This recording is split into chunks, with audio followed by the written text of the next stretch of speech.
सभी को नमस्कार। आज 28 मार्च है और 28 मार्च के दिन बिहार के न्यूज़पेपर में, खास करके पटना एडिशन में, जो भी इम्पोर्टेंट न्यूज़ या करंट अफेयर्स एग्ज़ाम के पॉइंट ऑफ व्यू से उसको मैं कवर करने जा रहा हूं। और ये जो भी न्यूज़ मैं कवर करता हूं उसका जो मेनली सोर्स है आपका बिहार पटना एडिशन में छपने वाला 5-6 न्यूज़पेपर, जिसमें कि सबसे जो पहला दैनिक जागरण, फिर दैनिक भास्कर, हिंदुस्तान, प्रभात खबर, एक आज तक आता है, एक अभी नव टाइम्स बिहार करके आता है। ये 4-5 पेपर का जो भी न्यूज़ होता है उसका जो है ना मैं कवर करता हूँ। और ये जो न्यूज़ होता है या करंट अफेयर्स होता है, इसमें मैं कोशिश करता हूँ कि पीटी, मेंस मतलब कि इसमें जीएस और एसए दोनों, और इंटरव्यू, इन तीनों स्टेज के लिए मैं कवर करता हूँ। तो आज के इस लेक्चर में जो भी करंट अफेयर्स उसको तो मैं कवर करूँगा ही करूँगा। साथ ही साथ इसमें जो कि भी 68 लगभग 40 दिन एग्जाम बचा हो 60 मेंस में, और 69 का, हालांकि मेंस का भी डेट तो क्लियर नहीं, लेकिन हाँ उम्मीद है कि इस साल के लास्ट में 69 का भी मेंस हो जाना चाहिए जनवरी 1 2024 में। तो खास करके अभी 68 और 69 मेंस को ध्यान में रखते हुए मैं पर डे जो है ना 1 या 2 मेंस का क्वेश्चन में डिस्कस करूंगा। तो आज जो है क्वेश्चन जो डिस्कस करूंगा इस वीडियो में, वो केंद्र राज्य विवाद के क्या कारण है और बिहार के विशेष संदर्भ में इसका मैं डिस्कस चर्चा करूँगा। क्योंकि आज के न्यूज़पेपर में बिहार के जो मंत्री हैं, 2-3 मंत्री, उन्होंने काफ़ी जोर दे के कहा है कि केंद्र से जो राशि हमको मिलनी चाहिए वो राशि नहीं मिल रही है। और देखिए ये क्वेश्चन हालांकि 67 मेंस में पूछ चुका है कि केंद्र राज्य विवाद और बिहार के विशेष संदर्भ में। तो हमको ऐसा लगता है कि ये जो प्रश्न है अगर ऐसे में दे दे कि केंद्र राज्य संबंध या सहकारी संवाद कितना सार्थक या कितना रियल है कि या मिथक है बिहार के विशेष संदर्भ में, तो आपको ये सब अगर फैक्ट या फिगर आपके पास होगा तो आप उस ऐसे को भी डील कर लेंगे। देखिए कुछ ऐसा होगा जहां आपको थोड़ा बहुत नॉलेज की भी आवश्यकता होगी। बिना नॉलेज का आप ऐसे को नहीं कर सकते, क्योंकि सामाजिक, आर्थिक, राजनीतिक सारे पक्ष को दिखाना पड़ेगा। तो वहां आपको कुछ फैक्ट एंड डेटा चाहिए, तो आप जो इसमें आपका यूज हो जाएगा। तो इसका मैं डिस्कस करूँगा। तो आइए जो है ना न्यूज़ शुरू करते हैं वीडियो को। और जिनको पीडीएफ चाहिए तो पीडीएफ का लिंक जो है ना नीचे दिया गया है। और जो मेरा टेलीग्राम चैनल था ऑफिशियल, जो आईएएस पीसीएस फाइटर्स, उस पर ये अब जो है ना न्यूज़ पेपर कटिंग नहीं जाता है। उसके लिए मैं एक अलग चैनल बना दिया हूँ जिसमें कि सिर्फ न्यूज़पेपर ही मैं शेयर करता हूँ। उस न्यूज़पेपर जिसमें मैं शेयर कर जिस चैनल पर करता हूँ उसका लिंक नीचे दिया गया, आप उस लिंक को ज्वाइन कर लेंगे, वहीं आपको सारा पीडीएफ जो है ना मिल जाएगा, तो उसको देख लीजिएगा। बाकी आइए आज का जो न्यूज़ है मेनली कि पहला तो जो बिहार के जो वित्त मंत्री विजय जो चौधरी हैं, इनका जो है ना एक आरोप है, यहाँ पे देखिए मेन हेडलाइन ही है, बिहार के अहित के लिए नीतियाँ बदल देती है केंद्र सरकार। आप इसको नोट डाउन कर, अभी जस्ट मैं इसका मोर पर डिस्कस करूँगा तो वहाँ इसको ऐड कर लेंगे हम लोग, ठीक ना। तो यहाँ पे इनका कहना है कि वित्त मंत्री विजय कुमार चौधरी ने केंद्र सरकार पर सीधा आरोप लगाया कि वह बिहार का अहित करने की नीतियाँ बदल देती है। वे सोमवार को विधानसभा में विनियोग विधेयक 2 पर हुई चर्चा का जवाब दे रहे थे। आपको पता है कि जो भी सरकार बजट पेश करती है, बजट जो भी पास होता है, उससे जो पैसा निकलता है संचित निधि से, वो विनियोग विधेयक के माध्यम से ही निकल सकता है। तो ये आप लोग पॉलिटी में पढ़े होंगे, तो उसी पर विधेयक पास हो रहा था। उसी में जवाब दे रहे थे कि जो केंद्र सरकार, तो इसमें डेटा देख लीजिए कि 2023-24 के लिए उनके लिए निर्धारित राशि खर्च करने की अनुमति मिल गई है। विधेयक की कुल राशि 2,56,000 रुपये से अधिक है। चौधरी ने कहा कि अगले वित्त वर्ष में विकास दर बिहार का जो 2 अंकों में रहेगा, ऐसा उन्होंने कहा है। उन्होंने ये भी कहा है कि बिहार पिछले लगभग कोविड के बाद से जो है ना अपने कुशल वित्तीय प्रबंधन के सहारे न्याय के साथ विकास पर आधारित विकास की योजनाओं को इम्प्लीमेंट कर रहा है। कोविड के काल में घाटे का बजट पेश हो रहा था, क्योंकि 2 साल 20 और 21 में घाटे का बजट पेश हो रहा था। तो वित्तीय वर्ष 23-24 के बजट के करीब 4400 करोड़ का राजस्व अधिशेष है। मतलब बजट में जो बिहार का अनुमान है 4400 करोड़ रुपया क्या होगा, हमारा रेवेन्यू सरप्लस है। उन्होंने कहा कि राजस्व घाटा वाले राज्यों को केंद्र सरकार विशेष सहायता देती थी। कोविड के पहले जब किसी राज्य में अगर राजकोषीय घाटा हो जाता था तो केंद्र सरकार अलग से कुछ उसको रियायत देती थी, पैसा देती थी। लेकिन जब से बिहार जब घाटे में था तो उस समय सरकार ने अपनी नीति बदल दिया था, इसलिए बिहार को उसका फायदा नहीं मिला। वही पे आरोप लगा रहे हैं कि लेकिन बिहार जब इस श्रेणी में आया तो नीति में बदलाव कर सहायता बंद कर दी गई। वित्त मंत्री ने कहा कि राज्य बजट का लगभग 65% हिस्सा जो विकास मद में खर्चा होता है, केंद्र की उपेक्षा के बावजूद कुशल प्रबंधन अब अपने अपने संसाधनों से राज्य का विकास जो है ना हो रहा है। और उन्होंने ये भी कहा कि अभी भी 2020-21 में जो केंद्र का जो मद का लगभग 7,000 करोड़ रुपया राज्य को नहीं मिला, वहीं 22-23 अब खत्म होने को है, इसमें भी लगभग 10,000 करोड़ रुपये केंद्र के पास पड़ा हुआ है। तो ये बात आप ध्यान रखिएगा, केंद्र राज्य विवाद अगर बिहार के अगर इस रेफरेंस में पूछेगा तो कई बातें हैं। तो पहला तो ये लिखिएगा कि जो पैसा केंद्र से आना चाहिए था वो देखिए टाइम अभी बकाया है। आप ये डेटा याद रख लीजिए, लिख लीजिए, क्योंकि मैथ्स में अगर ऐसे का डेटा यूज़ करते तो बहुत अच्छा मार्क्स आने का चांस है। और यहाँ जो सरकार का जो आरोप है राज्य सरकार का कि जब आप राजस्व घाटा जब जिस समय था बिहार का, आप उसमें पॉलिसी चेंज कर, ये भी कहने का विवाद का इशू है। 3 विवाद तो आप यही दिखा दिया आपको, इसको आप लिख लीजिएगा अभी, मतलब कि मेंस के पॉइंट ऑफ व्यू से। बाकी इसमें उन्होंने इसमें और आपके एग्जाम के लायक नहीं है। बाकी एक चीज़ और है कि आपको पता है कि जो बिहार की जो युवा शक्ति उसको बेहतर करने के लिए स्टूडेंट क्रेडिट कार्ड योजना चल रहा है। अब जो भी स्टूडेंट उस पैसे से पढ़ाई किए थे, अब उसका जो ना कर्ज का ब्याज जो है ना आना क्या हो गया, शुरू हो गया। तो ये एक पॉजिटिव साइन है बिहार के लिए, बस इतना ध्यान रखिएगा। उसके बाद चलते हैं यहाँ पे 1-2 और न्यूज़ पढ़ लेते हैं क्या राज्य विवाद का, तब हम आपको इसका मोरल फर्क दिखा देंगे तो चीज़ें सही रहेगा। फिर यहाँ देखिए, ये जो संजय सिंह जो हैं जल संसाधन मंत्री हैं, उनका कहना है कि सिंचाई परियोजना में केंद्र नहीं कर रहा है सहयोग। ये लगातार जो है ना अपना स्टेटमेंट दे रहे हैं कि जो भी परियोजना है बिहार सरकार अपने बल पे करे, चाहे कोसी मेची को जोड़ने की बात हो या और भी कोई नदी जो परियोजना है, तो जो केंद्र राज्य चाह रही है कि ना इतना पैसा हमको केंद्र से मिलना चाहिए, वो पैसा केंद्र सरकार देने को तैयार नहीं है। यहाँ देखिए उन्होंने सिंपल क्या कहा है मंत्री ने कि बिहार की एक भी सिंचाई योजना केंद्र सरकार का सहयोग नहीं कर रहे। आप ये भी लिखे विवाद में कि एक भी पैसा जो है ना सिंचाई का मतलब केंद्र सरकार के बल से नहीं चल रहा है। चाहे नदी परियोजना हो या कोसी विकास प्राधिकरण का गठन का मामला हो, केंद्र सरकार के स्तर पर गंभीर दिशा में कोई प्रयास नहीं किया जा रहा है। और जो आपको पता है कि बिहार में जो बाढ़ आता है, मेनली जो आपका यहाँ जो नेपाल से जो नदियाँ आती है, तो बिहार वही मेन बाढ़ का कारण है। तो इनका मानना है कि एक कोसी विकास प्राधिकरण का गठन हो, एक ऊंचा हाई डैम बने यहाँ कहीं पे नेपाल के आसपास, ताकि बिहार में जो बाढ़ आता है कोसी के जरिए उसको क्या किया जा सके, रोका जा सके। तो वही यहाँ पे उन्होंने, आप ये भी विवाद में लिख सकते हैं कि केंद्र राज्य जो क्या कहते हैं आपका नदी जोड़ो परियोजना में उन्होंने ये भी कहा है कि खास करके जो बाढ़ के कारण बिहार के लोग पलायन को मजबूर हैं। आरोप लगाए कोसी मिथिला के लोगों के साथ केंद्र सरकार सदा व्यवहार कर रही। सोमवार को विधानसभा में बात अपना कह रहे थे, ठीक है। फिर उन्होंने कहा कि केन बेतवा परियोजना को केंद्र ने राष्ट्रीय परियोजना में शामिल कर लिया, लेकिन कोसी मेची लिंक पर केंद्र सरकार चुप्पी साधे हुए। ये कहीं ना कहीं एक तरह का फतला व्यवहार जो बिहार के साथ उसको दिखा सकते हैं। फिर एक मोकामा टाल की योजना पर सब पैसा बिहार सरकार ही खर्चा कर रही है। तो ओवरऑल कहने का मतलब यहाँ है कि ये भी एक आप विवाद का बात है। और ये बार बार पिछले 10 दिन से मैं सुन रहा हूँ कि ये कोसी विकास प्राधिकरण गठन की मांग कर रहे हैं। अगर ऐसा होएगा तो बहुत समझिए कि बिहार में जो है ना वो जो कोसी में जो बाढ़ आता है उसकी समस्या को हम खत्म कर सकते हैं। और बार बार ये भी एक भी ये कह रहे हैं कि जो गंगा नदी में गाद है उसको निकालने के लिए भी ना फरक्का बैराक को ना कुछ फरक्का बैराक में भी कुछ करना चाहिए। तो ये सब जो है ना मांग है, अभी हालांकि नहीं हुआ है। तो ये सब बात अपने मेंस के पॉइंट ऑफ व्यू से लिख सकते हैं। एक और देखिए केंद्र राज्य विवाद का एक और इशू है, उसको मैं दिखा देता हूँ तब। हाँ, ये जो है केंद्र सरकार से समय पर नहीं मिलती है खाद। ये कृषि मंत्री जो हैं बिहार के सर्वजीत कुमार सर्वजीत का कहना है। इनका सिंपल लिखा है, डेटा याद रखिएगा, सब इसमें आपके लिए इंपॉर्टेंट नहीं है। इनका कहना है कि बिहार के किसान को खाद उपलब्ध नहीं कराई जाती है। जनवरी के बदले फरवरी मार्च में खाद भेजी जाती है। 5 मीट्रिक टन खाद की जगह 2 से लेकर 2.5 लाख मीट्रिक टन ही खाद जो है ना भेजी जाती है। ये कहीं मतलब कि जितना चाहिए, जितना डिमांड उतना सप्लाई केंद्र सरकार नहीं कर रही। ये आप 4-5 बात आपको बता दिया। ये अभी तत्काल का केंद्र राज्य विवाद है। तो अब आइए इसका पहले मोरल फर्क देख लेते हैं।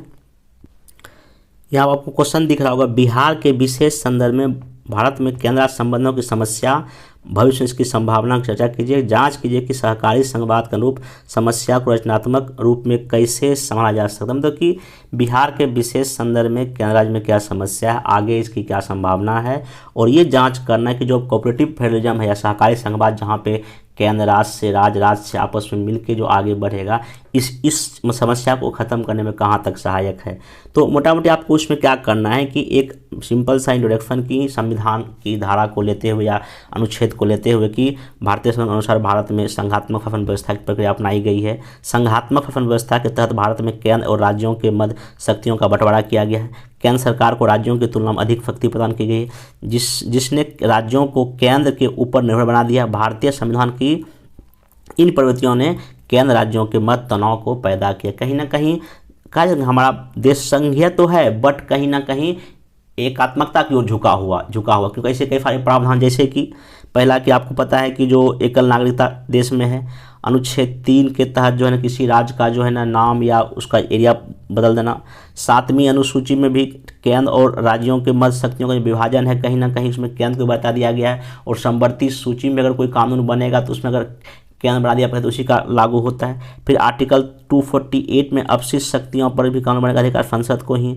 262 में नदी जल विवाद का बात है, या 280, 312, 352, 356, 360 ऐसे कई सारे जो है ना आर्टिकल या प्रावधान है जो जहाँ कहीं ना कहीं केंद्र आपका क्या है मजबूत है।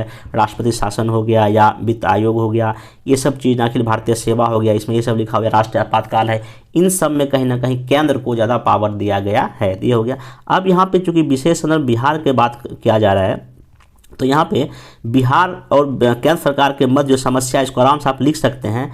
दशकों से बिहार को क्या है स्पेशल राज्य का दर्जा का मांग किया जा रहा है। ये भी कहीं ना कहीं विवाद, केंद्र कहते नहीं देंगे, राज्य कहते हमको चाहिए। फिर जातीय जनगणना को लेकर मुख्य रूप से जो नीतीश कुमार का केंद्र के साथ कुछ अनुबंध हो गया। फिर बाढ़ एक बहुत बड़ी समस्या है, आर्थिक विकास जिसके ऊपर उचित सहायता पैकेज नहीं मिलता। अब इसी में आप लिखिए, चाहे कोसी नदी की बात हो या प्राधिकरण बढ़ाने की बात हो, हाई डैम बढ़ाने की बात हो या कोसी में जोड़ने की बात हो, सब में कहीं ना कहीं अभी प्रॉब्लम खड़ा हो रहा है। ठीक, आगे लिखिए, केंद्रीय जांच एजेंसी सीबीआई, ईडी आदि संस्थाओं का प्रयोग करके बिहार सरकार को वर्तमान समय में शासन में शामिल पार्टियों के नेताओं मंत्रियों विरुद्ध छापामारी अभियान चलाकर दबाव बनाया जाए। तो ये सब कहीं ना कहीं आप लिख सकते हैं। फिर 2015 में बिहार विधानसभा चुनाव के बाद राज्यपाल बूटा सिंह का भी राष्ट्रपति द्वारा शासन सिफारिश कर देना विवाद का कारण था। पटना विश्वविद्यालय को केंद्र दर्जा मिलना चाहिए, ये भी विवाद है। कहीं ना कहीं राज्यपाल की स्थिति के कारण जो कुछ गतिरोध हो जाता है।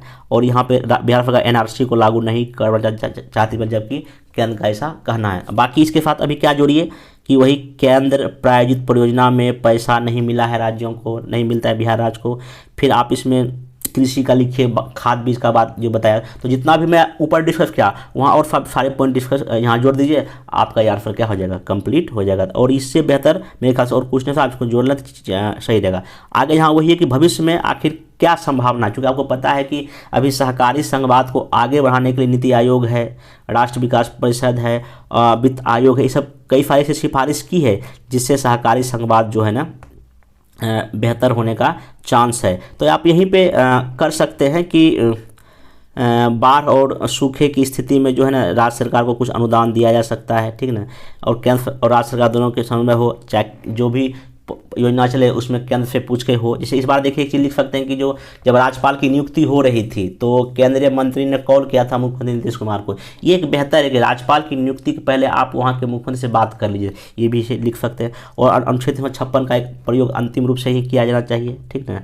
तो ये सब बाकी अब यहाँ सहकारी संवाद कैसे होगा तो यहाँ लिख लिया हुआ है। सहकारी संवाद आप बताइए क्या एक अच्छी स्थिति है जिसमें केंद्र और राज्य एक साथ मिलकर अपनी गलत राजनीति से ऊपर उठकर नीति और प्रशासन संबंधी व्यवस्थाओं में एकरूपता हासिल करने का प्रयास करती है। अक्टूबर 2022 में आयोजित चिंतन शिविर में संवाद में सहकारी संवाद का उदाहरण दिखा, जिसमें कि पीएम मोदी राज्यों के गृह मंत्रियों के साथ क्या कह रहे थे, सीधे जुड़े। अगस्त 2019 में भी जम्मू कश्मीर के पुनर्गठन को लेकर लगभग सभी राज्यों में खुले हाथ इसका स्वागत किया गया। ये कहना सहकारी संवाद का एग्जाम्पल है। उसके अभी जल सम्मेलन हुआ था, जीएसटी का भी मीटिंग होता है, ये भी कहीं ना कहीं आपका सहकारी संवाद के लेके बेहतर है।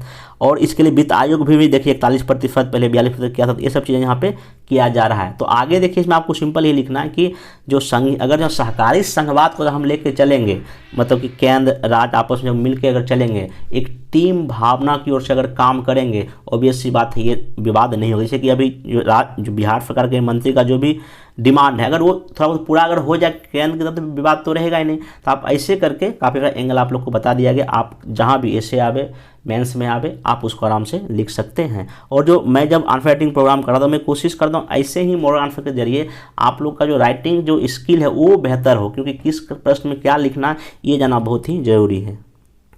बाकी ये जो मॉडल आंसर है भारत में क्षेत्रीय दलों का उदय, एक किसी और दिन मैं कर दूंगा, क्योंकि एक वीडियो में दो मॉडल आंसर कवर करना वीडियो काफ़ी लंबा है, तो इसको भी मैं कल या परसों इसको कर। और ये भी काफ़ी इंपॉर्टेंट है कि क्षेत्रीय दलों की जो जिससे उदय बिहार भारत में हो रहा था, ये कैसे एक देश के लिए खतरा है, कैसे हमारे देश के लिए अच्छा है, ये सब चीज़ इसमें पूछा जा सकता है। और लगातार बीपीएससी इस सब टॉपिक से क्वेश्चन पूछता है मेंस में, सेकंड पेपर में। बाकी अगर कभी शिक्षा में सुधार को लेकर पूरे देश या बिहार के लेवल पर आए थे, आप एक बात लिख सकते हैं कि जितने भी टीचर होते हैं उसको सबको चुनाव ड्यूटी लगा दिया जाता है। अब ऐसा ही है, नई शिक्षा नीति में आया है प्रावधान कि शिक्षकों से अब नहीं कराए पाएंगे गैर फैशन, मतलब वही चुनाव में या और भी जनगणना ऐसे कामों में इनको नहीं लिया जाएगा। ये अच्छी बात है, अगर टीचर स्कूल में रहते अपना पढ़ाई लिखाई करवाएंगे, ये आप ध्यान रख सकते हैं। बाकी एक प्रोफेसर जो है ये अब्दुल बारी जो है, ये हमारे बिहार राज्य के एक सेनानी थे, स्वतंत्रता सेनानी थे। इनका बेसिक जान लीजिए कि इनका जन्म जो है ना बिहार के शाहबाद जिले के कोइलवर गांव में हुआ था। 1930 में गांधी जी के आह्वान पर ये नमक सत्याग्रह में कूद पड़े थे। 1934 में सोशलिस्ट पार्टी के अध्यक्ष भी बने थे बिहार के लेवल पे, और 1937 में वे अंतरिम सरकार में बिहार विधानसभा के उपसभापति भी हुए थे। ये सारा क्वेश्चन बीपीएससी पीटी में पूछा जा चुका है। इसको पीटी के पर्पस आप क्या कर सकते हैं, लिख सकते हैं। अब इनके बारे में क्या जानना है यहाँ पे कि इनका जो हत्या जो 28 मार्च 1947 को आज़ादी के कुछ दिन पहले ही हो गया था, और ये भारतीय राष्ट्रीय कांग्रेस के प्रदेश अध्यक्ष थे उस समय ये, ठीक ना। और ये इनको कहाँ गोली मारा गया था, खुसरूपुर में। तो ये आप क्योंकि पेपर में भी आया है तो पता नहीं क्या आप पूछते बीपीएससी, तो कोई ठिकाना था नहीं। इनको मारा कहाँ गया था, खुसरूपुर में, लेकिन इनका जन्म कहाँ हुआ था, शाहबाद के कोइलवर गांव में। इतना आप ध्यान में रखिएगा। बाकी एक गुमनाम चेहरा है, तो ऐसे स्वतंत्रता सेनानी को जो है ना आज इसको ना इनके लिए कहीं मूर्ति बने या इनके बारे में चर्चा हो, ताकि लोग जान सकें हाँ नहीं इनका क्या योगदान हमारे बिहार के स्वतंत्रता इतिहास में है। बाकी सिमतुल्ला की तर्ज पर सभी जिलों में बनेगा मॉडल स्कूल खोलने की तैयारी। आपको पता है कि जो सिमतुल्ला जो जमुई जिला में है, तो यहाँ पे जो विद्यालय है, यहाँ आवासीय विद्यालय है, और यहाँ पे जो बच्चे का जो एडमिशन का कुछ टेस्ट लिया जाता है। बाकी यहाँ का पढ़ाई का माहौल काफ़ी अच्छा है। यहाँ लगातार बिहार के जो टॉपर होते हैं इसी स्कूल से निकलते हैं, मतलब इनका यहाँ का जो पढ़ाई का माहौल जो काफ़ी बेहतर है। तो अब जो है ना सरकार का ये मकसद है कि 38 जिलों में इस तरह के स्कूल खोला जाए, ताकि जो है ना बिहार का जो एजुकेशन लेवल काफ़ी क्या हो जाए। और ये नए बजट में इसका घोषणा भी हुआ है, तो इसके लिए प्रयास सरकार कर रही है। अगर आपको लिखना हो कि जो नई शिक्षा नीति या बिहार में एजुकेशन को लेकर तत्काल में क्या क्या सरकार प्रयास कर रही है, आप ये भेजिए। सिमतुल्ला की तर्ज पे सभी जगह में ऐसा खोलने का बात किया जा रहा है, तो आप इसको लिख सकते हैं। और बिहार में अगर क्वेश्चन पूछ ले शॉर्ट में कि बिहार में स्कूली शिक्षा का मॉडल क्या होना चाहिए, तो पहले जब झारखंड हमसे जुड़ा हुआ था, जब झारखंड था हमारे राज्य में, बिहार में शामिल था, क्या एक्स्ट्रा उसमें नवोदय होता था, अभी नवोदय अभी भी है। उसमें एक होता था निराहार विद्यालय, चूँकि जब से झारखंड अलग हुआ है, ये जो निराहार विद्यालय जो सब चला गया झारखंड में, तो उसके कमी को पूरा करने के लिए ऐसे विद्यालयों की अति आवश्यकता बिहार में है। आप ऐसे करके लिख सकते हैं। बाकी सब तो बता ही दिया, बिहार का देखिए हो ही गया, इसमें हाँ सिंचाई परियोजना भी मैं कर दिया। हाँ एक ध्यान रखिएगा, मैं बार बार बोल रहा हूँ कि जो जैसे कि अभी बिहार में कंप्यूटर एजुकेशन का काफ़ी ना कमी है, तो बिहार में जो है कंप्यूटर की पढ़ाई को लेकर या उसके अलावा जो भी अभी लेटेस्ट, क्योंकि आपको पता है कि हमारे देश में औद्योगिक क्रांति 4.0 के तहत जो है रोबोटिक्स की पढ़ाई या आर्टिफिशियल इंटेलिजेंस या मशीन लर्निंग की पढ़ाई का जो ऐसी बात की जा रही है, तो यहाँ भी सूबे के 2456 सरकारी स्कूलों में शुरू होगी रोबोटिक्स की पढ़ाई, और सभी जिलों में कम से कम 5 स्कूलों में होगी पढ़ाई जहां बच्चे रोबोट बनाना सीखेंगे। तो ये एक अच्छा पहल है, और चूँकि आपको पता है कि जो नवाचार को बढ़ावा देने की दिशा में एक बड़ा कदम हो जाएगा। और अभी वर्तमान में यहाँ लिख सकते हैं बिहार में 108 स्कूलों में अटल टिंकरिंग लैब, जो कि नीति आयोग के द्वारा इसको किया जा रहा है, जहाँ पर लैब है जहाँ पर ये पढ़ाई हो रही है। बाकी चूँकि लैब बहुत कम है, 108 ही है, जबकि आबादी इतना ज़्यादा है, लेकिन 108 लैब में क्या होगा। तो अब चूँकि जब हर एक ज़िले में अगर ऐसा अगर होगा तो 5 स्कूल होगा, तो वहाँ पे जो है ना बच्चे ना नवाचार को बढ़ावा देंगे, और रोबोटिक्स की पढ़ाई होगा, रोबोटिक्स बनाना सीखेंगे, कैसे उसका यूज होता है, ये सभी चीज़ में हो जाएगा। बाकी यहाँ पे एक पीटी के लिए इम्पोर्टेंट फैक्ट है कि माध्यमिक उच्च स्कूल सुपौल के शिक्षक सौरभ सुमन को वर्ष 2022 का राष्ट्रीय शिक्षक पुरस्कार मिला, इसको पीटी के लिए देख लीजिए। बाकी ये रोबोटिक्स के जुड़े हुए टीचर हैं। नेक्स्ट चलते हैं। हाँ ये मैं पहले बताया तो पोषण पखवाड़ा जो है ना बिहार सरकार जो है ना 20 मार्च से लेकर 3 अप्रैल तक मनाती है, 15 दिन का चलता है, और ये समाज कल्याण विभाग बिहार सरकार, और ध्यान रखिएगा ये तो क्योंकि इस बार पीटी में 68 में एक पूछा था केंद्र सरकार का पोषण सप्ताह कब मनाया जाता है या मंथ कब मनाया जाता है, सितंबर महीना था, तो इसमें पूछा जा सकता है। बाकी ये मैं बार बार बोल रहा हूँ कि जीविका दीदी का जो है ना बिहार के विकास में काफ़ी बड़ा योगदान हो रहा है, आर्थिक सामाजिक राजनीतिक सब में आगे बढ़ रहे हैं। तो यहाँ पे देखिए फिर से कौन से आया है, जीविका दीदी 3722 टोलों में करेगी शराबबंदी का विशेष प्रचार। तो ये आप अगर क्वेश्चन जो सिंपल ये पूछता है या पूछेगा कि जीविका दीदी और बिहार में महिला सशक्तिकरण, ये ऐसे का भी टॉपिक आ सकता है। 67 में जीएस में ऑलरेडी पूछ चुका है। तो इसको आप हर एक एंगल से, जैसे अगर ये ऐसे आपको लिखना देखिए ऐसे का क्या इसमें लिख सकते हैं, आपको पहले दिखाना है कि ये जो महिला सशक्तिकरण होता क्या है, ठीक ना, और जो होता है क्या वो सब कुछ जीविका दीदी कर रही है, जीविका योजना कार्यक्रम कर रही है। क्योंकि इसका मतलब होता है कि महिलाओं को आर्थिक सामाजिक राजनीतिक और भी कई रूप में निर्भर बनाना। तो कहीं ना कहीं जो जीविका जो कार्यक्रम है वो महिलाओं को आर्थिक तौर पे तो पावरफुल कर ही रही है, साथ साथ और भी जो सामाजिक सांस्कृतिक क्षेत्र महिलाओं को आगे बढ़ने का मौका मिल रहा है। तो कहीं ना कहीं महिला सशक्तिकरण की दिशा में एक जीविका दीदी या जीविका योजना एक बहुत बड़ा जो है ना कदम है और एक मुख्य क्रांति बिहार के लिए कहा जा रहा है। तो आप ऐसे इसको लिंक करके ना इसको 800 से 900 वर्ड में लिखना पड़ेगा। तो इसका हालांकि मैं मोरल में बताऊँगा कभी दूसरे वीडियो में, अलग से ऐसे के वीडियो में, इसको देख लीजिएगा। और बाकी इसमें और कुछ विशेष लायक नहीं है। नेक्स्ट जो है ना, ये तो हो ही गया आपका। हाँ, ये जो देखिए एक केस स्टडी हो गया। अगर आप जलवायु परिवर्तन का प्रभाव लिखना चाहते हैं बिहार में, अगर कहीं मिट्टी का क्या स्थिति है, तो यहाँ देखिए समस्तीपुर जिले का रिपोर्ट है। जिले की कुल भूमि 6.48 लाख एकड़ है। इनमें से लगभग 9417.32 एकड़ भूमि जो पोषक तत्वों की कमी कारण ये उफर या बंजर हो गया है। तो कहने का मतलब यहाँ ये है कि जो बंजर होने वाली भूमि का इसका आखिर वजह क्या है, क्योंकि ऐसे कहा गया है कि इन जिलों में जो है ना अधिक रासायनिक खादों के प्रयोग से जो है ना मिट्टी का जो है ना कई प्रखंड में पीएच मान 8 से भी ज़्यादा हो गया और मिट्टी कहीं ना कहीं जो है ना ख़राब होने के मतलब मिट्टी क्षारीय हो गई है, ऊपर मिट्टी। अब यहाँ खेती मतलब करना थोड़ा सा क्या है मुश्किल है। तो आप यहाँ पे अगर कभी कोई क्वेश्चन आएगा तो आप इसको यहाँ पे लिख सकते हैं कि बिहार में जो है रासायनिक, यहाँ पे देखिए कह रहा है कि यहाँ पे रासायनिक खादों के प्रयोग से ऐसा हुआ है। और बाकी अब इसका निदान क्या है, प्रत्येक फल मिट्टी की जांच करवाएं, वर्मी कंपोस्ट का प्रयोग करें, गोबर की खाद का प्रयोग करें, फसल चक्र अपनाएं, हरी खाद मूंग फनई लगाएं, वर्षा का जल बचावें, बायोफ्रेयर का प्रयोग करें। इस आपने लिख सकते हैं कि ऐसी चीज़ों को हम कर सकते हैं।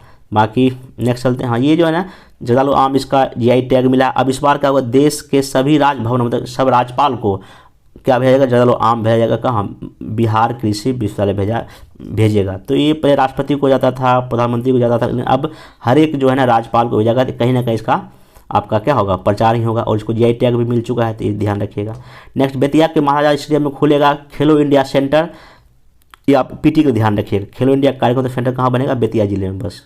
नेक्स्ट चलते हैं। हाँ, फिर एक पीटी में है कि बिहार में वैशाली में बनने वाला हेरिटेज सेंटर 300 एरिया में फैलेगा। मतलब कि वैशाली में एक हेरिटेज या विरासत सेंटर बन रहा है। ये पीटी के लिए आपका इंपॉर्टेंट होगा। बाकी पर्यटन की दृष्टि से अच्छा तो होगा ही, आप अगर मेंस में अगर जो है आप जोड़ सकते हैं इसमें।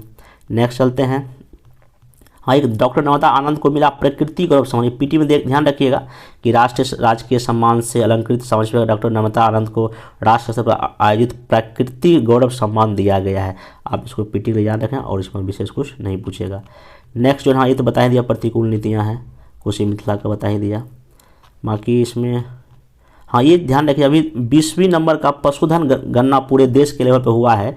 इसमें देखिए टोटल देश में जो है ना 53.59 करोड़ पशु में से 3.64 करोड़ पशु कहाँ है, बिहार में। ये डेटा याद रखें। बाकी देश में दिया हुआ है कि सबसे यहाँ पर लिखा हुआ है कि गधों की संख्या के हिसाब से बिहार देश भर में 5वें स्थान पर है।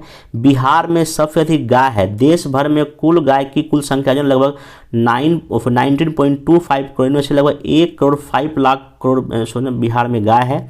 गाय की संख्या के हिसाब से देश में बिहार का स्थान चौथे नंबर पर। वहीं बिहार में जो है ना सबसे कम की संख्या में ऊँट हैं। बिहार मात्र 88 ऊँट हैं। देश के कुल 53,59,00,000 पशु में 3,64,00,000 पशु बिहार में है। वहीं देश के 85.18 करोड़ में से लगभग 1.6 करोड़ कुक्कुट बिहार में है। तो अगर आपको चूंकि लास्ट बार एक क्वेश्चन पूछा था कि बिहार का जो पशुधन है, जो पशुधन क्षेत्र है, वो कैसे बिहार की जीडीपी को ग्रोथ कर रहा है या उसका क्या योगदान, क्या भूमिका है, जब तक आप ये डेटा अगर यूज नहीं करेंगे अपने मैथ्स में तो आपको अच्छा नंबर नहीं मिलेगा। आप इसको देख लीजिएगा। बाकी वही हो गया। हाँ, एक चीज़ और ध्यान रखिएगा ना कि जो बिहार जो बकरी के स्थान पर दूसरे नंबर पर, इसको आप ध्यान में रखिएगा। बाकी घोड़े के लिहाज से जो है ना चौथे स्थान पे है। इससे कोई डेटा फैक्ट है, इसको देख लीजिएगा। पीटी में तो नहीं पूछे, लेकिन हाँ फिर भी अगर कभी क्या पूछे कोई ठिकाना है नहीं तो इसको आप देख लीजिएगा, इसको डेटा फैक्ट को लिख लीजिएगा। बाकी आज का करंट अफेयर्स इतना ही था। बाकी जिनको 68 जिनका पीटी हुआ है उनके लिए मेंस का अनफेटिंग प्रोग्राम चल रहा है। अनफेटिंग प्रोग्राम ये 40 दिन का प्रोग्राम हम शुरू करने जा रहे हैं कल 29 तारीख से। तो जिनको भी ज्वाइन होना है इस पर ज्वाइन कर सकते हैं। इसमें पर डे 5 क्वेश्चन आपको जीएस के दिया जाएगा, एक ऐसे प्रैक्टिस दिया जाएगा। बाकी जितना भी क्वेश्चन देंगे उसका हम आंसर देंगे। बाकी कॉपी का चेक, बाकी स्टडी मटेरियल जो भी है इसमें सब आपको मिलेगा और ये ऑनलाइन मोड पे है। तो जिनको भी ज्वाइन करना है जो है ना कल से ये बैच ये स्टार्ट हो जाएगा। बाकी 68 के लिए ये मेंस का टेस्ट सीरीज भी है, इसमें जीएस का है और ये आपका एसए का है। तो जिनको भी ज्वाइन कर नीचे दिए गए नंबर पे आप कांटेक्ट कर सकते हैं और इसमें जितना भी टेस्ट होगा उसमें आपको आराम से मोड आंसर दिया जाएगा। एसए का भी मोड आंसर दिया जाएगा। बाकी ये हिंदी और इंग्लिश दोनों में है। बाकी एक चीज़ और कोशिश करेंगे कि लगभग 30 दिन का एक जो है क्रैश कोर्स मेंस के लिए लाएंगे, जिसमें कि आपको लगभग 200 प्लस क्वेश्चन का जो है ना हम डिस्कस कर देंगे, जो कि एग्जाम के पॉइंट काफ़ी इंपॉर्टेंट होगा। ये 1 या 2 अप्रैल से शुरू करेंगे, 30 दिन का होगा। 30 के बाद अलग सूचना दे दी जाएगी। बाकी अब कल के वीडियो में मिलेंगे, तब तक के लिए थैंक यू।